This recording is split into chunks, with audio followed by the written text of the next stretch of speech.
The US President-elect Joe Biden has launched a stinging attack on Donald Trump, blaming him for encouraging yesterday's violence in Washington when hundreds of Trump supporters stormed the Capitol building, the very heart of American democracy. Joe Biden called it one of the darkest days in US history and said it was the culmination of 4 years of attacks by Mr. Trump on democracy, on justice and on the press. Leading Republicans have distanced themselves from the president, who has not condemned the rioters. And now there are growing calls for President Trump to be removed from office with just 13 days to go before the end of his term. Our North America editor John Sopel is at the White House for us now. John. Sophie, Donald Trump has always been able to act with impunity. But even he discovered there are some lines that he cannot cross.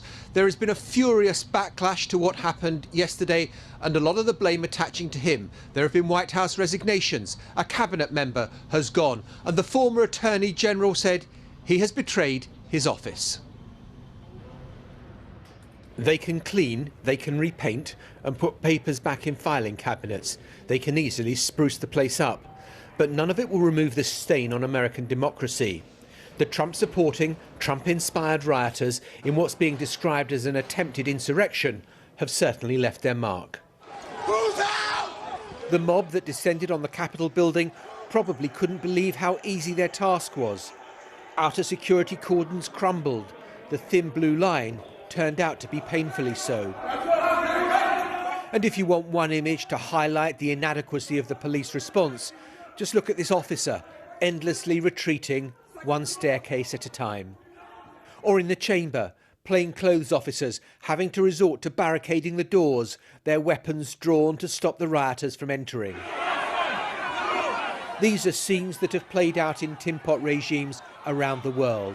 But in America, this beacon of democracy, this protester, Ashley Babbitt, was killed, a military veteran who'd served her country in Afghanistan and Iraq, only to die from a single gunshot wound fired in the hall of the House of Representatives. Business resumed last night. Joe Biden certified as the next president. The current vice president condemning the mob in a way that Donald Trump couldn't bring himself to. To those who wreaked havoc in our capital today, you did not win. Violence never wins. Freedom wins. And this is still the people's house.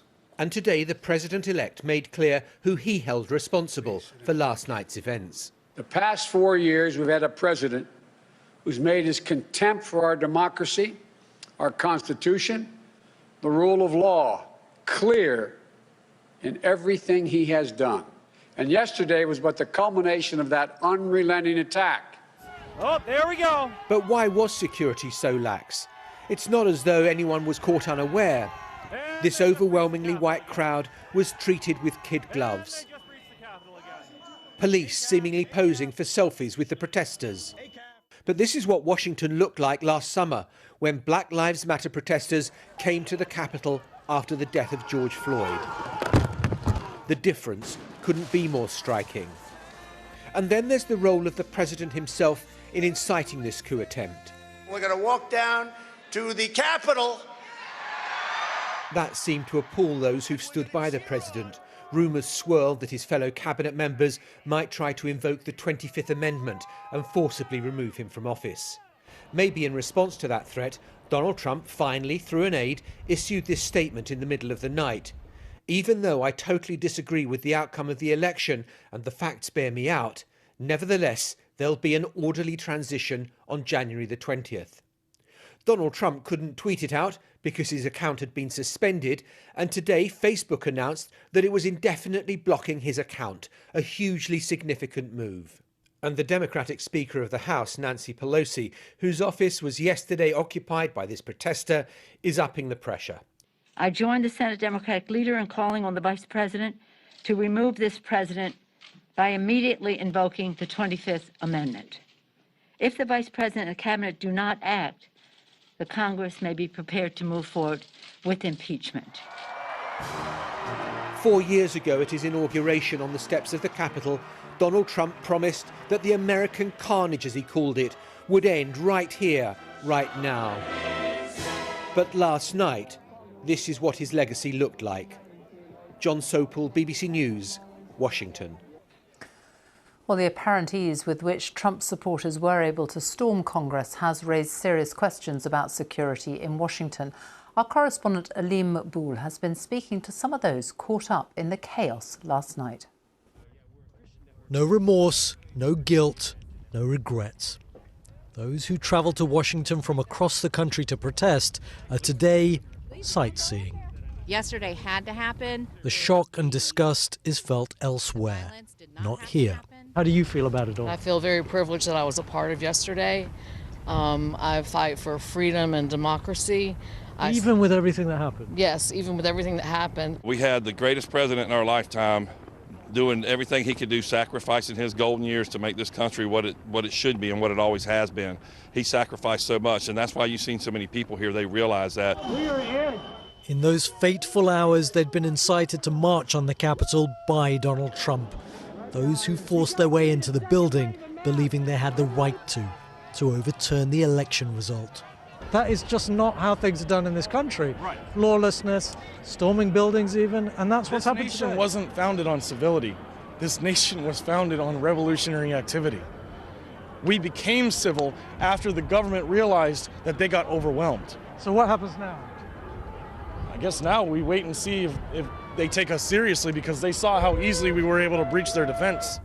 Well, in spite of everything we saw with our own eyes, a lot of those protesters who laid siege to the US Capitol insist that it is the other side that is trying to seize power and subvert democracy. Among them, there's very little sense of embarrassment at the events here, if anything, a sense of pride.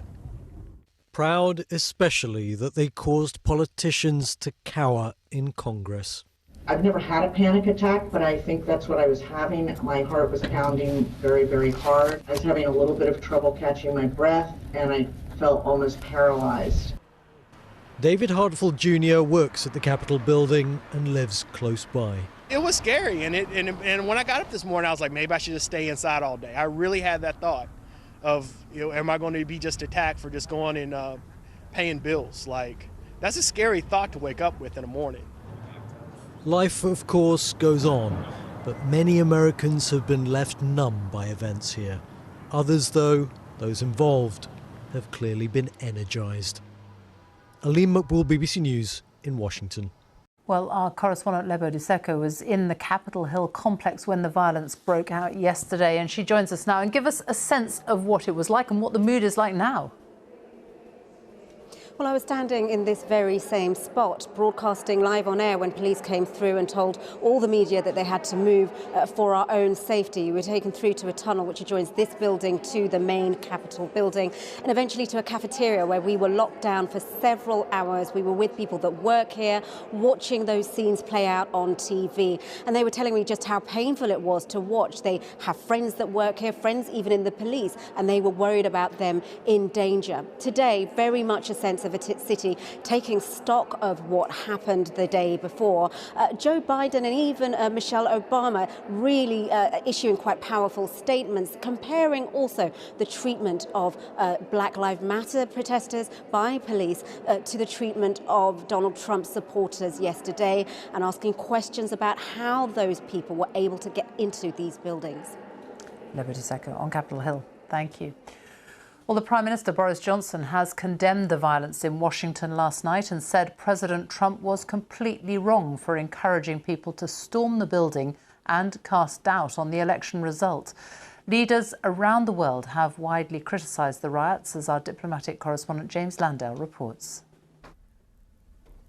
To a world that has traditionally seen America as a bastion of democracy, these images have provoked shock, disbelief and condemnation.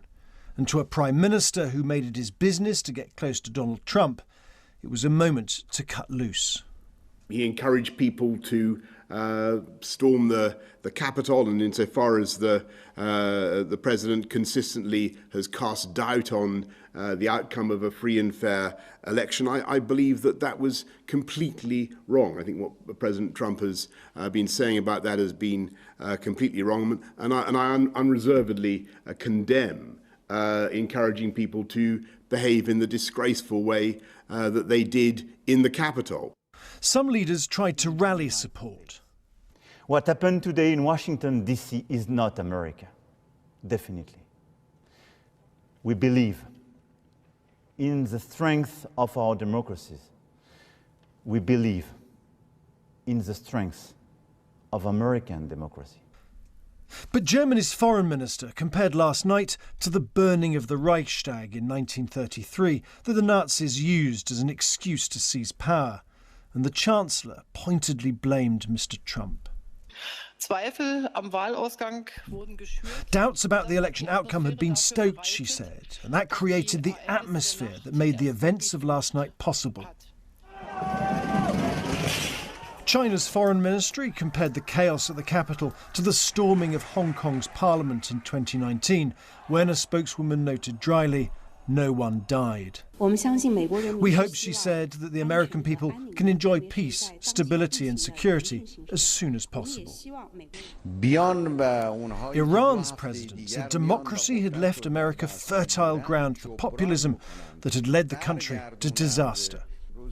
What we saw in the United States yesterday evening and today shows above all how fragile and vulnerable Western democracy is. Its foundations are not solid. The events of last night may have changed the way the world sees America, but how much of these pictures also damage democracy itself at a time when the idea is being challenged across the globe? James Landell, BBC News. Well, let's go back now to our North America editor, John Sopel, in Washington. And President Trump leaves office in 13 days' time. What happens then? Is a line drawn after these shocking events we saw yesterday? No, I'm not sure they are. Donald Trump got 10 million more votes than he did in 2016 in November.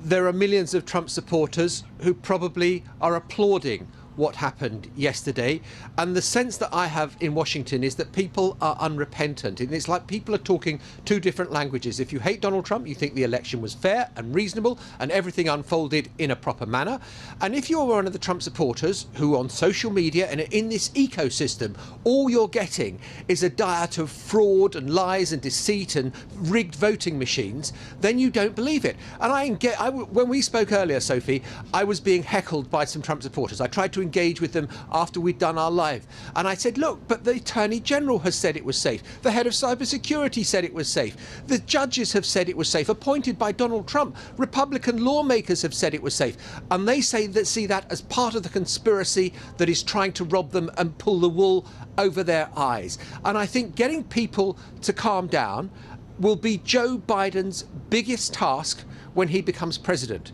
Whether he tries to take action against Donald Trump or let him go off into the sunset quietly, which I'm sure is the Democrats' dream, would be their preference. But will it happen? John Sopel at the White House, thank you.